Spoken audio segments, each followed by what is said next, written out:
ओम शांति।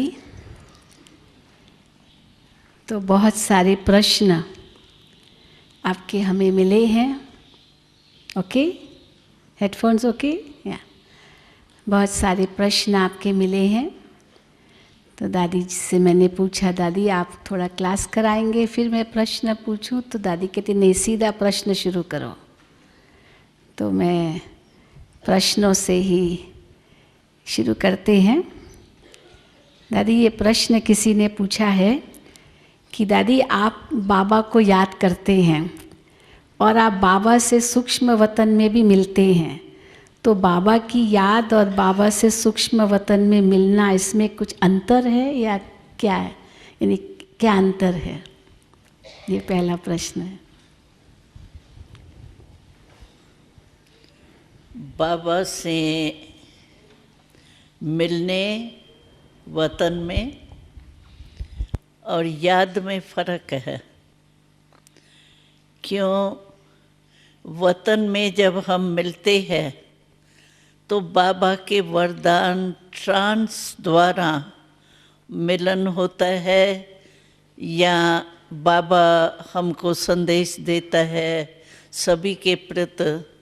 तो ट्रांस के वरदान द्वारा सब मिलना, सेवा सब उसमें होता है।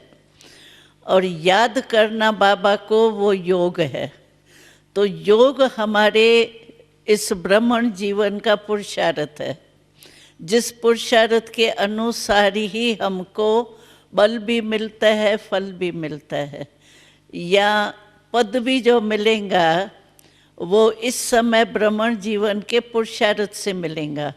तो योग हमारी मेहनत है, हमारा पुरुषार्थ है, जिसका बल और फल जितना हम योग लगाते हैं उतना मिलता है। बाकी बाबा से मिलना करना जो ट्रांस का है वो वरदान है, और उस वरदान में हमको भी प्राप्ति तो होती है, ऐसे नहीं है प्राप्ति नहीं होती है।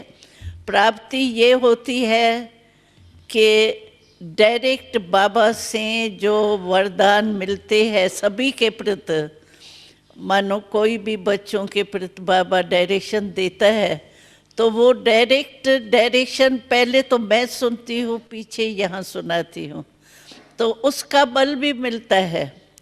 वैरायटी रीति से सभी बच्चों के क्वेश्चन का उत्तर बाबा देता है डायरेक्ट वहाँ, तो वो हमको बल मिलता है और सेवा का फल भी मिलता है, सहज पुरुषार्थ हो जाता है। लेकिन वो वरदान है और ये अपना पुरुषार्थ है।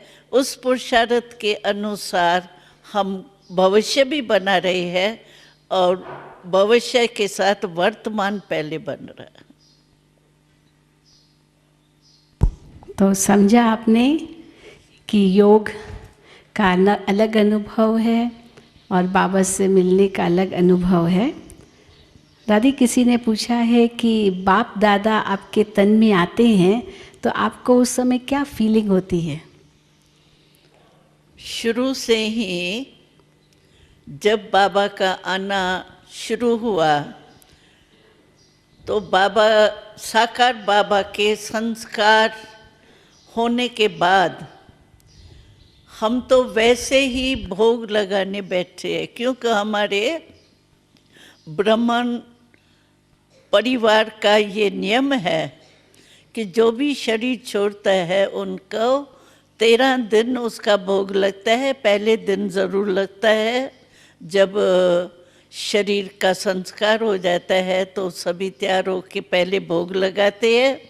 रोज़ भी क्लास में कुछ न कुछ 13 दिन उसके प्रति भोग रखते हैं, थोड़ा सा ही, जो उस आत्मा को स्वीकार कराते हैं।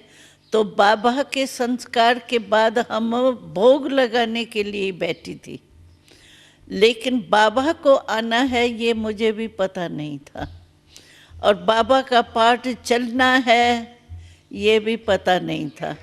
जैसे क्वेश्चन सभी के थे, क्योंकि अचानक बाबा का हुआ था तो सबके मन में ये क्वेश्चन थे। तो बाबा अव्यक्त हो गया तो सेंटर कैसे चलेंगे, मुरली कैसे मिलेंगी, और डायरेक्शन कौन देगा, ये सब के क्वेश्चन थे, हमारे भी क्वेश्चन थे। लेकिन जब भोग लगाने बैठे थे तो अचानक उसी दिन बाबा आया था।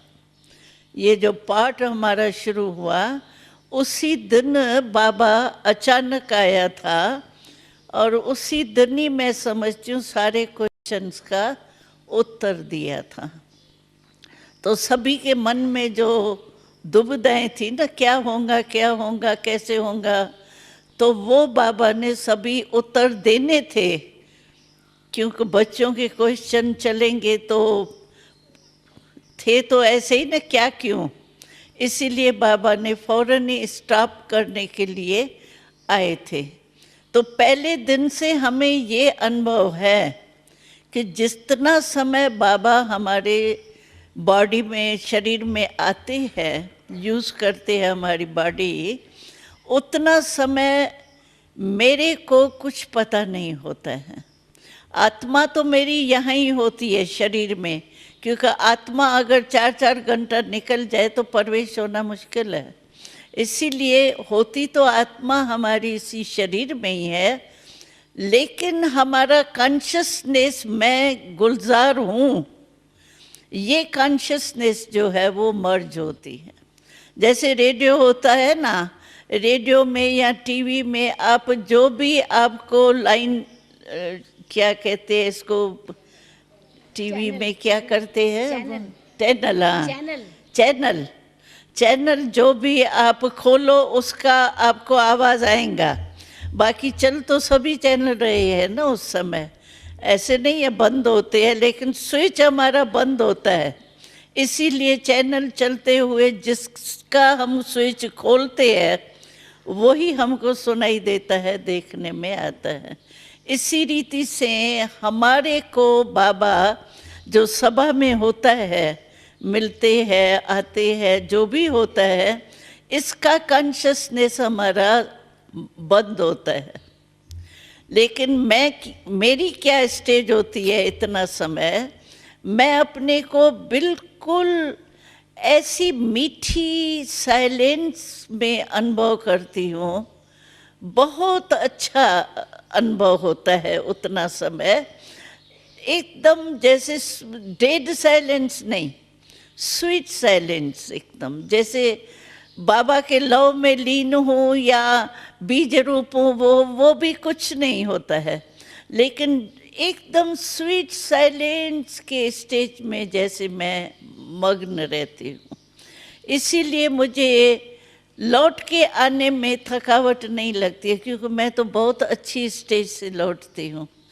तो स्वीट साइलेंस के स्टेज से लौटने के कारण मेरे को थकावट भी नहीं होती, और जो यहाँ चलता है वो कुछ दिखाई नहीं देता, सुनाई नहीं देता। लेकिन क्वेश्चन दूसरा कोई करते हैं तो आपको ये नहीं आता, तो मैं भी सुनती तो अच्छा है। लेकिन मैं ये फ़ायदा समझती हूँ कि जो स्वीट साइलेंस का बाबा हमको अनुभव कराता है वो हमारे लिए इतना ही अच्छा है जितना मैं सुनूं। और सेवा होती है मेरे शरीर द्वारा, उसकी खुशी और दुआएं जो है उसमें मैं संतुष्ट हूँ, मुझे क्वेश्चन नहीं उठता है। मैं समझती हूँ आप समझ गए होंगे अनुभव दादी का, कैसे बाबा आते हैं। अब किसी ने फिर प्रश्न किया है कि दादी आपका मन सदा शांत रहता है, आप कभी ज़्यादा सोचते नहीं हैं, तो इसका सीक्रेट क्या है? आप निरसंकल्प रहते हैं, तो आप उसके लिए क्या पुरुषार्थ करते हैं या अपने आप रहते हैं? उसका सीक्रेट बताइए। निरसंकल्प, कुछ एक्स्ट्रा नहीं सोचते हैं, ज़रूरत के से ज़्यादा, उसका आप सीक्रेट बताइए। वैसे क्या है कि शुरू से लेके वैसे कुछ लास्ट जन्म के संस्कार भी कहेंगे, लेकिन संस्कार को भी बल तो चाहिए ना। तो इसीलिए शुरू से लेके जो हमारी लाइफ रही है ना, तो बचपन में ही मुझे ट्रांस का अनुभव हुआ है।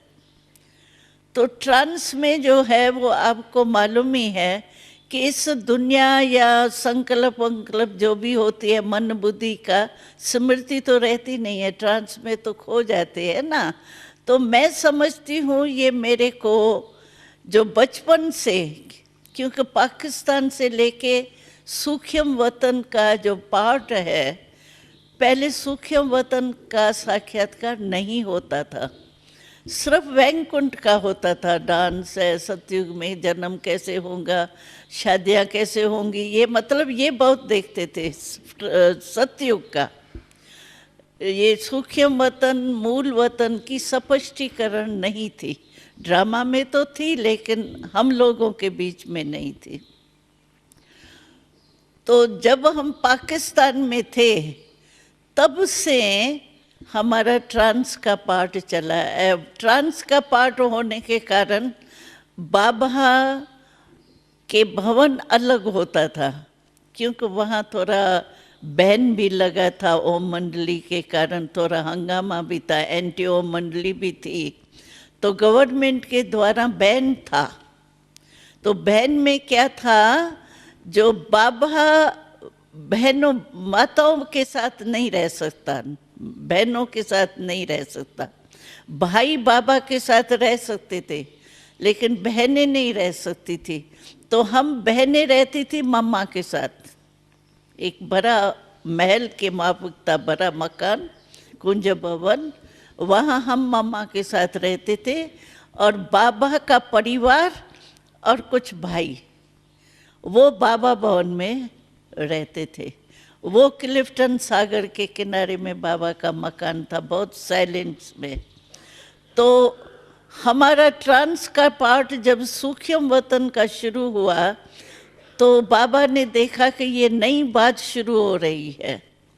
मम्मा ने भी देखा, बाबा ने भी देखा, क्योंकि मेरे को भी पता नहीं था ये क्या मैं देखती हूँ। जब पहले पहले हमने ब्रह्मा बाबा को ट्रांसपेरेंट रूप में, अव्यक्त रूप में देखा, मैंने आके सुनाया, तो मैंने बाबा को ही देखा और ऐसे ट्रांसफर रूप में था, फीचर्स वही बाबा के थे। तो बाबा ने कहा मैं तो बैठा हूँ यहाँ पर, इसने क्या देखा, ऐसा क्या, मेरे को वहाँ क्यों देखा, मैं तो यहाँ बैठा हूँ, मम्मा आप समझो इसको क्या है। फिर हमको बाबा एकांत के कारण जो है ना, वो अपने ही मकान में रहता था। तो मैं समझती हूँ कि ये ट्रांस का पार्ट शुरू से ही चला, और मैं बहुत करके ट्रांस में जाती आती थी संदेश लेना देना, क्योंकि स्पष्टीकरण ही नहीं था कि सूक्ष्म वतन है क्या और क्यों मुझे बाबा ऐसे दिखाई देता है। तो उसको समझाने के लिए, क्लियर करने के लिए हमको, ब्रजेंद्रा दादी थी, बाबा की लौकिक में बहू थी, तो परिवार को रहने के लिए बाबा के साथ छुट्टी थी। तो ब्रजेंद्रा दादी को बाबा क्वेश्चन देते थे, वो हमको क्वेश्चन देती थी, फिर मैं पूछती थी ट्रांस में ये क्या है, इसको क्लियर करें। उसके कारण मैं समझती हूँ कि मैं शांत में बहुत रही हूँ, अभ्यास ये हुआ है बहुत काल का, इसीलिए हमारी नेचर हो गई।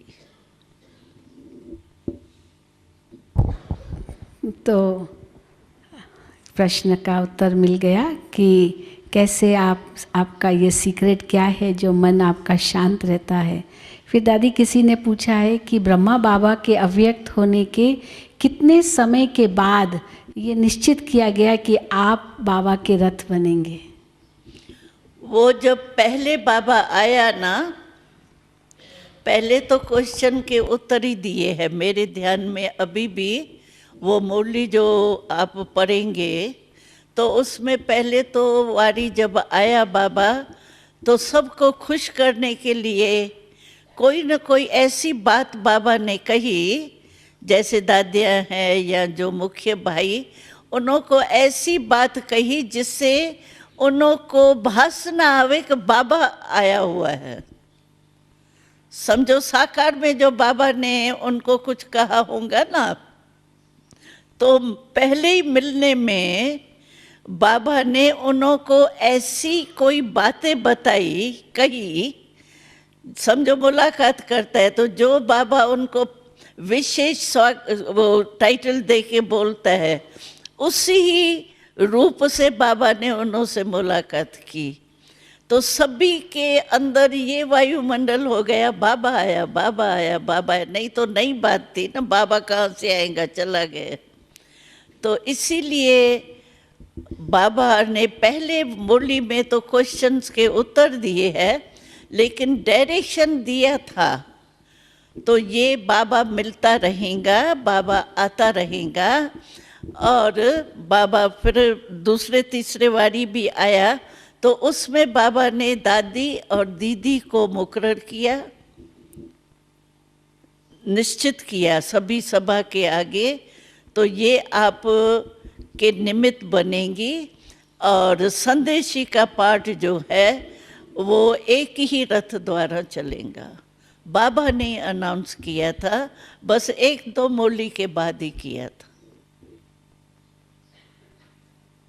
तो 1-2 मुरली के बाद फिर किसने, दादी जी ने डिसाइड किया कि आप ही रथ रहेंगे? बाबा ने कहा ना, तो एक ही रथ द्वारा हो। तो दादी दीदी से पूछा होगा, भाई आप को यही राय पसंद है?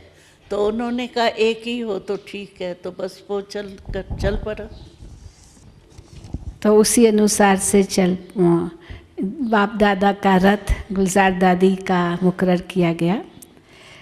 किसी ने दादी प्रश्न किया है कि समझो अभी, एक मिनट, सॉरी, बाबा कहते हैं कि last so fast so first तुम बच्चे आ सकते हो। तो शॉर्टकट आप बताइए last so fast so first आने का। क्या शॉर्टकट? क्योंकि हम अभी बहुत लेट आए हैं, और तो कैसे हम आ सकते, इतना लेट आए हैं, last so fast so first कैसे जा सकेंगे? तो शॉर्टकट चाहिए ना। मुझे मम्मा की बात इसमें याद आ रही है। मम्मा अपना अनुभव सुनाती थी, क्योंकि मम्मा जो है उसको कोर्स कराने वाली भी और थी, जो पहले मम्मा की भी आती थी, और वो अभी नहीं है, मतलब दुनिया में चली गई और शरीर भी छोड़ दिया अभी तो।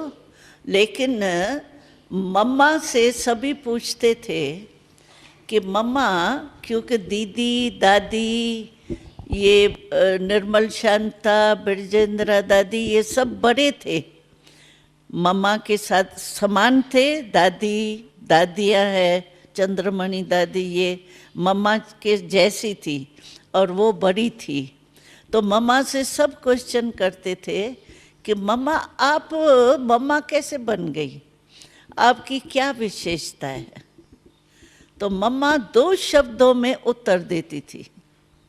मम्मा ने कहा, मैंने शुरू से ये लक्ष्य रखा कि बाबा ने कहा और मैंने किया। समझ गए ये? हाँ? तो अगर लास्ट सो फास्ट जाना है तो बाबा की श्रीमत जो भी अमृत वेले से लेके है ना, रात्रि तक हर कर्म के लिए बाबा की श्रीमत है। सुबह को उठो, कैसे उठो, क्या करो, सो क्या सोच के सो, और फिर सुबह को उठ के उसी उमंग उत्साह से उठो। तो हर कर्म की जो श्रीमत बाबा ने दी है ना, कदम कदम की, उस कदम कदम पर चलना, ये फास्ट जाना। सिर्फ ये आप करो, बस श्रीमत बाबा की है या नहीं है। एक भी कर्म श्रीमत के स्वयं नहीं हो तो ये फॉलो फादर हो जाएगा और आप पहुंच जाएंगे, फरिश्ता बन जाएंगे। फिर किसी ने पूछा है कि बाबा कहते हैं कंबाइंड फॉर्म में रहो, तो कंबाइंड फॉर्म में का मतलब क्या है? जैसे हम बाबा में मर्ज्ड हैं और बाबा कार्य कर रहा है, या बाबा की शक्ति हमारे द्वारा कार्य कर रही है? कंबाइंड फॉर्म का आप सही रूप बताएं। कंबाइंड का ये है कि बाबा हर समय साथी है मेरा। जैसे कोई भी स्थूल में कोई साथ होता है तो बल होता है ना। जैसे मानो नारी है, नारी रात्रि को अंधेरे में अकेली जाएंगी तो डरेंगी, लेकिन कोई बॉडीगार्ड साथ में होगा तो नहीं डरेंगी, क्योंकि साथी साथ में बहादुर है।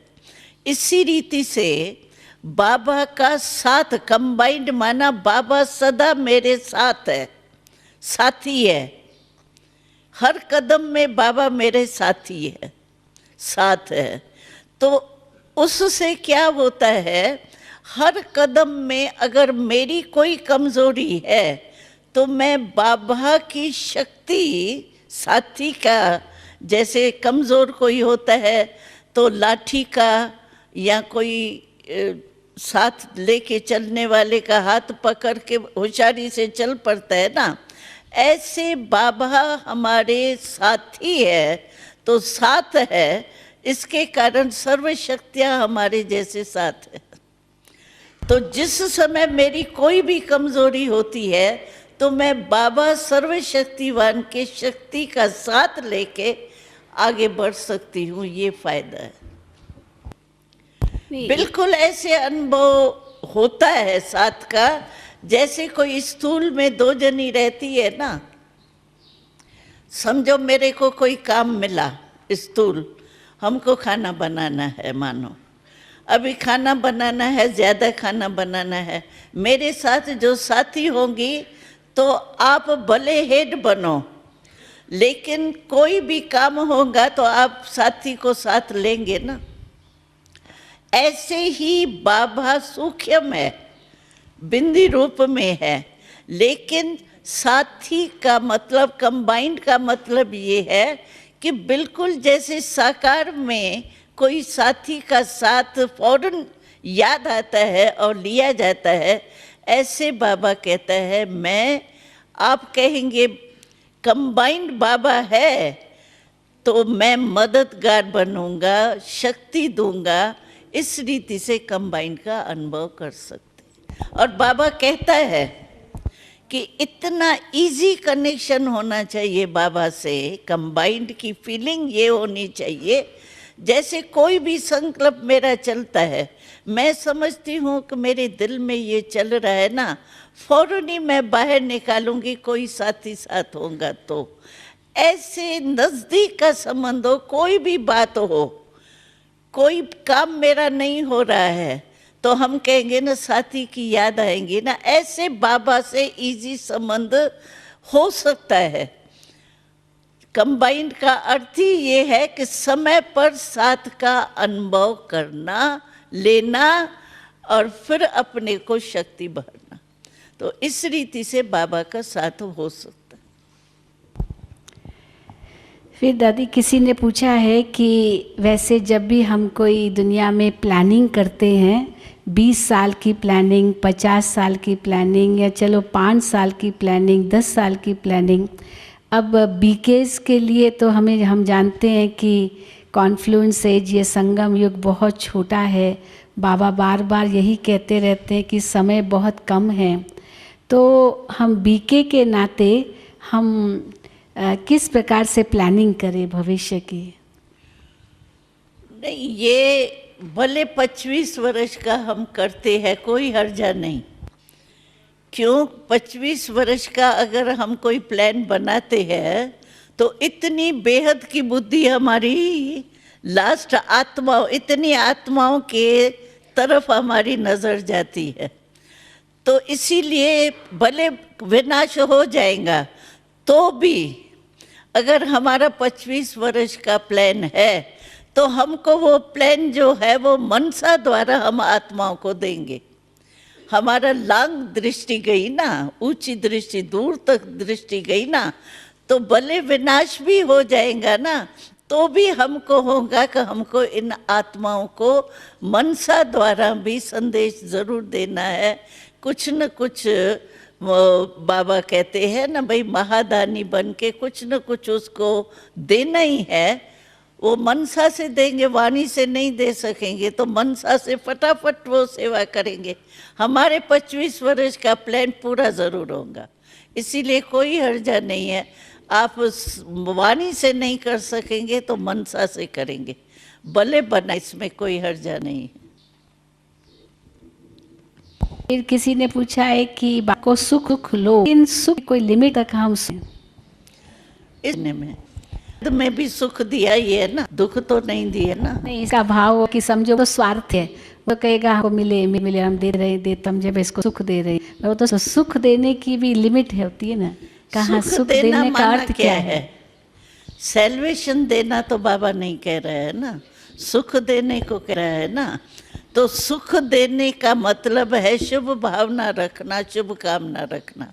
अच्छा चलो, वो स्वार्थ ही है, मानो स्वार्थ ही है, तो स्वार्थ ही भले वो अपने रीति से होगा, लेकिन मैं अपने मन को खुश और अच्छी स्थिति रखने के लिए उसके प्रति मानो मैं अशुभ भावना रखती हूँ, शुभ भावना नहीं रखती हूँ। दुख देने चाहती हूँ, सुख नहीं दूँ, कब तक दूंगी? अच्छा, सुख नहीं देती है तो उसके प्रति आपको जो व्यर्थ संकल्प, व्यर्थ वृत्ति चलेंगी, वो हमारे स्थिति को भी तो खराब करेंगी। जैसे बाबा से पूछा था ना, तो है ही नाम जब बद दुआ, कोई बद दुआ दे रहा है और मैं उसको दुआ दूँ, तो बाबा ने यही उत्तर दिया था, जब तुम कहते ही हो बद दुआ, नाम ही देते हो बद दुआ, माना खराब चीज़ है, तो खराब चीज़ कोई आपको देता है तो आप लेके रखेंगी तो आपको भी तो नुकसान है। बाबा ने ये उत्तर दिया था। तो बद दुआ, बुरी चीज़ तो कोई अपने में रखता ही नहीं है ना, या फेंकेगा या उसको वापस करेगा। तो इसी रीति से अगर मानो वो स्वार्थी है, लेकिन मैं अपना फर्ज पालन करूं, जितना हो सकता है मेरे से मैं दूं, दुख तो नहीं दूं ना, दुख देना तो मेरा पाप बन जाएगा। अच्छा, सुख देती रहूं, शुभ भावना रखती रहूं, इसमें मुझे क्या नुकसान? बाकी सेल्वेशन दो वो अलग चीज़ है, सुख देना अलग चीज़ है। सेल्वेशन दो, सेल्वेशन देते देते वो खराब हो सकता है।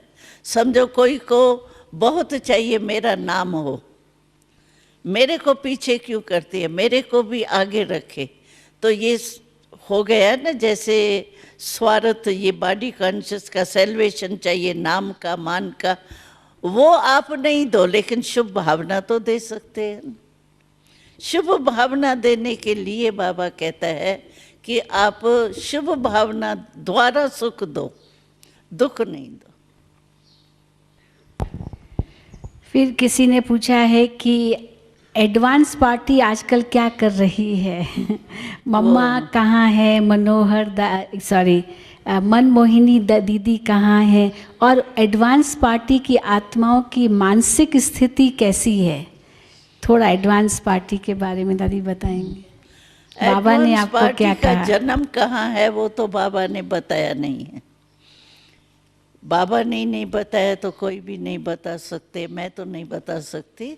बाकी ये है कि एडवांस पार्टी जो है वो मूल गई इसीलिए है कि हमको जो योग बल से सत्युग की पैदाश होनी है, तो योगी आत्माएं चाहिए ना, और नई सिस्टम शुरू होनी है।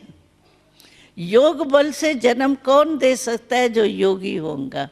तो इसलिए वो इसके लिए हमारे लिए रुके हैं, हमको जन्म देने के बाद उनका भी नया जन्म हो जाएगा।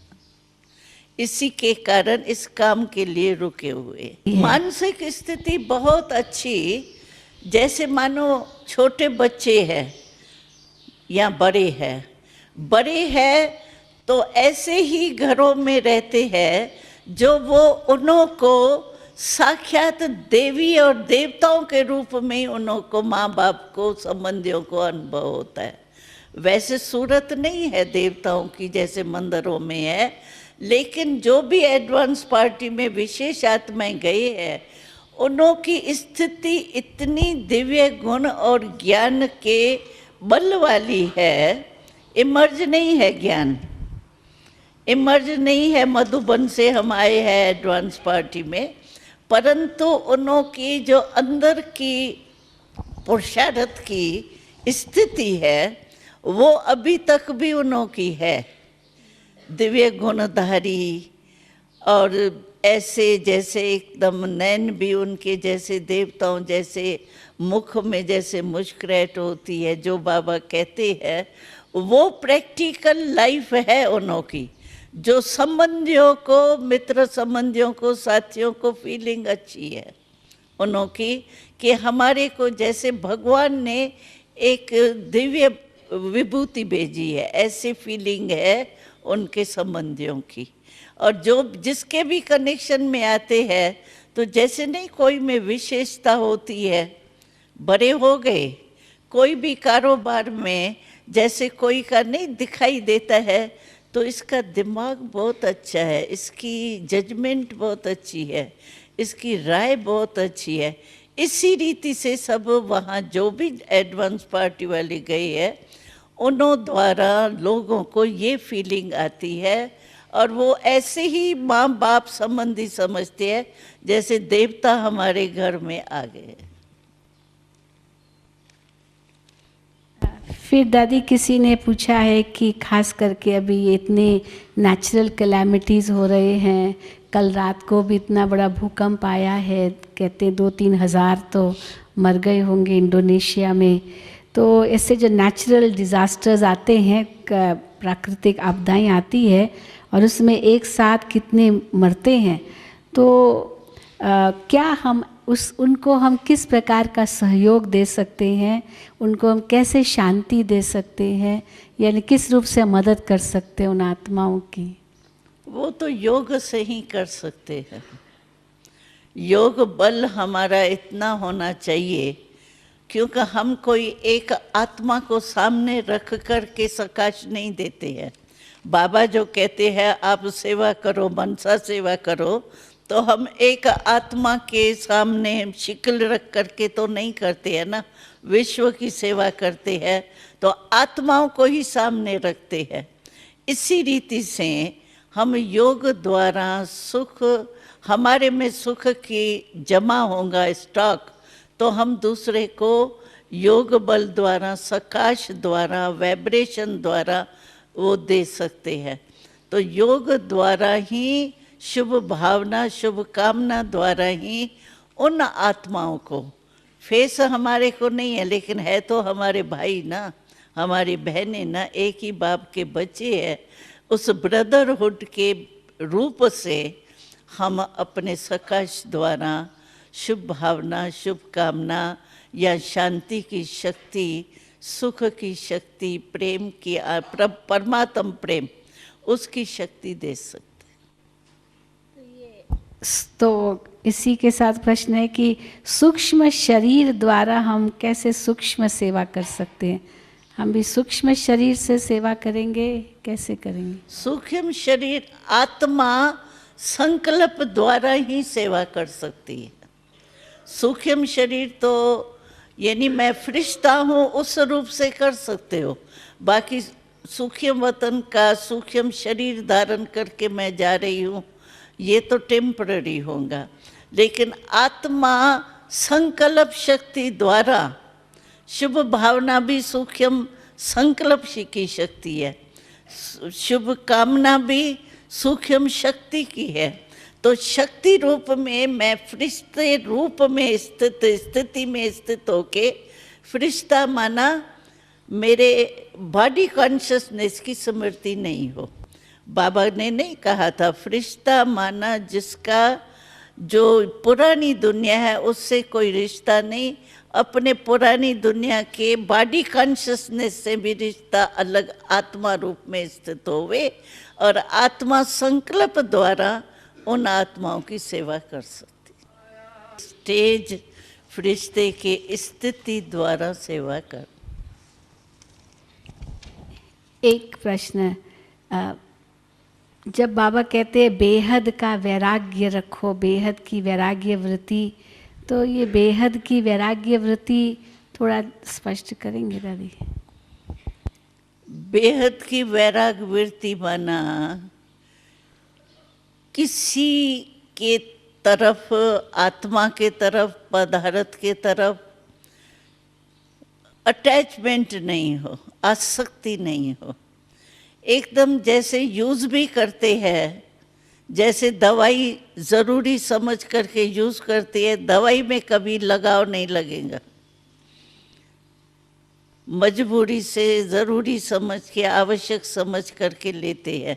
तो ऐसे ही कोई भी पदार्थ या कोई भी आत्मा का संबंध उस आकर्षण से, लगाव के आकर्षण से हमारे पास नहीं हो, न आत्मा न पदार्थ, न कोई संस्कार।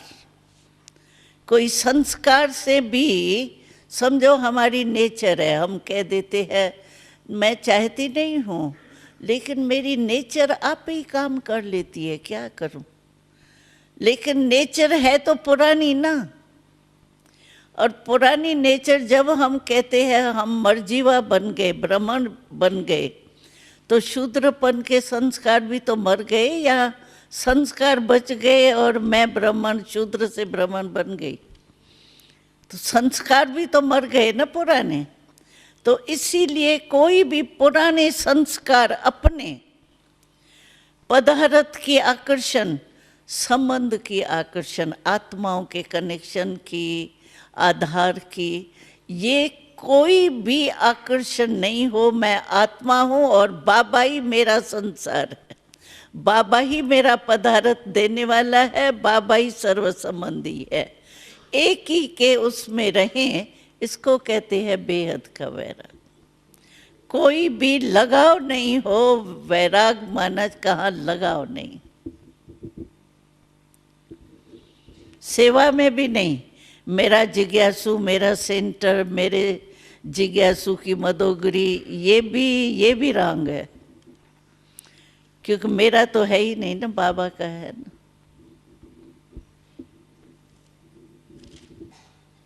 दो तीन ने अमृत वेले के बारे में प्रश्न पूछा है कि दादी आप अमृत वेले में क्या अनुभव करते हैं? क्या हमें भी ज्ञान का मनन करना चाहिए या उस समय हमको केवल मनसा दान करना चाहिए या केवल बाबा मनसा दान, मनसा दान करना है या बाबा से बातें करनी है या ज्ञान का मनन करना है? तो अमृत वेला आप अपना अनुभव सुनाएं तो हम उस प्रकार करेंगे। नहीं, अमृत वेला जो है वो मनन के लिए नहीं है। अगर हमारा कोई व्यर्थ संकल्प चलता है, मानो कोई अगले जन्म का कुछ किया हुआ होता है, कोई समस्या आई हुई होती है या कोई ऐसी बात हमारे से हो जाती है जो सोने के बाद भी वो आत्मा में समाया हुआ होता है, तो कभी व्यर्थ संकल्प आ जाते हैं या सेवा के संकल्प ज़्यादा चलते हैं। ऐसा किया था, ये क्यों नहीं हुआ, सफलता नहीं हुई, क्या है, कैसा है। तो बाबा कहते हैं जिस टाइम जो करना है ना, उस समय वो ही काम करना चाहिए। समझो सेवा उस समय नहीं ज़रूरी है, या व्यर्थ संकल्प उस समय करेंगे तो सारा टाइम भी वेस्ट उसमें चला जाएगा। उस समय हमारी स्टेज है, मैं बाबा से करंट लेके आत्मा रूप में पहले स्थित हो जाए, मैं आत्मा हूँ और बाबा से कनेक्शन जुटा हुआ है और बाबा से जो शक्ति मिल रही है वो ऑटोमेटिकली हमारी फैल रही है। मैं दे रही हूँ, नहीं दे रही हूँ, ये संकल्प भी नहीं। नेचुरल है। लाइट हाउस जो होता है वो सोचता है कि मैं लाइट दे रहा हूँ, ऑटोमेटिकली लाइट हाउस है, वो लाइट उसकी फैलेंगी। तो बाबा से मैं शक्ति ले रही हूँ और शक्ति के वायुमंडल में शक्ति जा रही है। लेकिन उस समय बस आत्मा और बाबा से कनेक्शन, रिलेशन गहरा हो। बस दाता बन के बाबा दे रहा है, मैं भी दाता बन के फैला रही। बस ये स्टेज होनी चाहिए। बाकी अगर मानो कोई आपका व्यर्थ संकल्प चलता है, उसको मिटाने के लिए आप मनन जरूर करो, क्योंकि व्यर्थ संकल्प इतना फास्ट होता है जो ब्रेक नहीं आती है जल्दी, और संकल्प को मिटाने के लिए संकल्प ही चाहिए। व्यर्थ संकल्प को मिटाने के लिए आपको मनन शक्ति यानी शुद्ध संकल्प करके उसको मिटाना है। जैसे अंधकार होता है तो हम स्विच ऑन करते हैं ना, तो रोशनी हो जाती है। ऐसे संकल्प व्यर्थ को मिटाने के लिए आप कोई वरदान या मुरली की कोई पॉइंट मनन करते हो, वो भले करो, उससे सिर्फ वो मिट जावे व्यर्थ संकल्प, जगह भर जावे। शुद्ध संकल्प की जगह बढ़ने से व्यर्थ संकल्प खत्म हो जावे। बाकी वैसे जो है वो हमको संकल्प वहाँ उस समय ये व्यर्थ या कोई शुभ मनन करने की आवश्यकता नहीं है। अमृत वेला हमको खुद बल भर के देने की बात है। जितना हम कनेक्शन खुद में भरेंगे ना, उतना ऑटोमेटिकली हमारा फैलेगा। रोहरियान करने की भी ज़रूरत नहीं है। बाबा देख ही रहा है, बच्ची बहुत अच्छा बैठी है, कनेक्शन लगा हुआ है, सकाश मिल रही है। रोहरियान करने की व्यर्थ संकल्प है या स्थिति टिकती नहीं है, उसके लिए ये दूसरा साधन है रोहरियान मनन। ये सेकंड स्टेज है। 4 स्टेज है ना। पहली स्टेज है बस आत्मा परमात्मा में लीन हो गई, माना लव में लीन हो गई, शक्तियाँ लेने में ही लीन हो गई, बिजी हो गई। लेकिन अगर वो नहीं स्टेज बनती है हमारी, तो सेकंड स्टेज है, फिर रोहरियान है, मनन है, ये सब सेकंड थर्ड स्टेज है। फर्स्ट स्टेज वो है।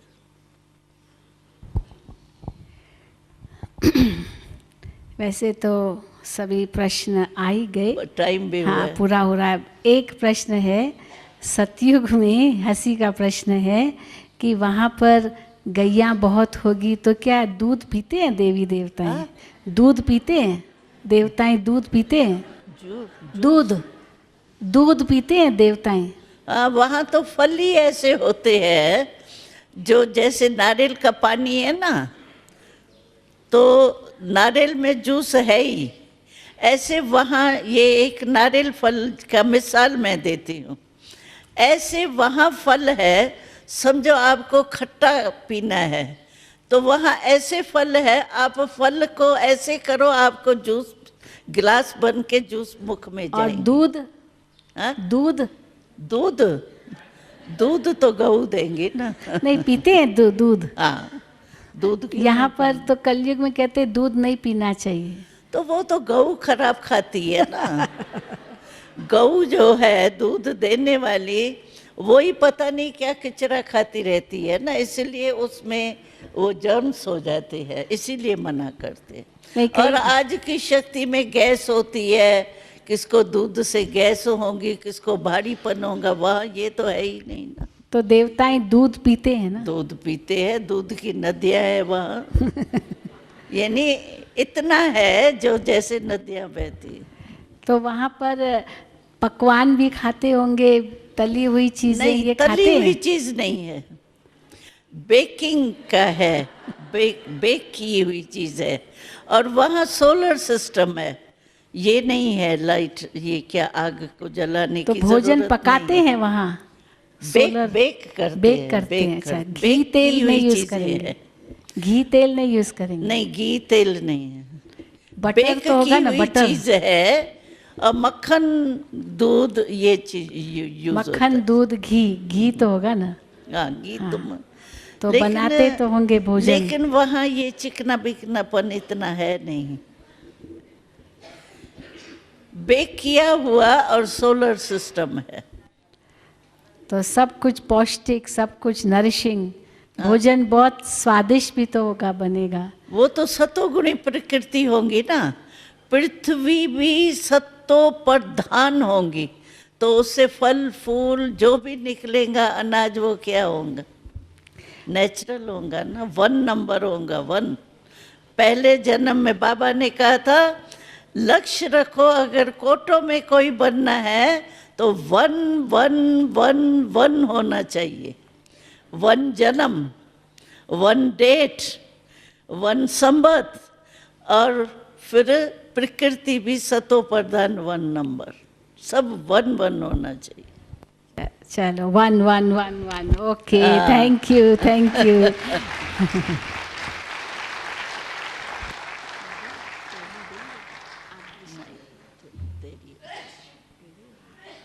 मैंने पहले दी थी।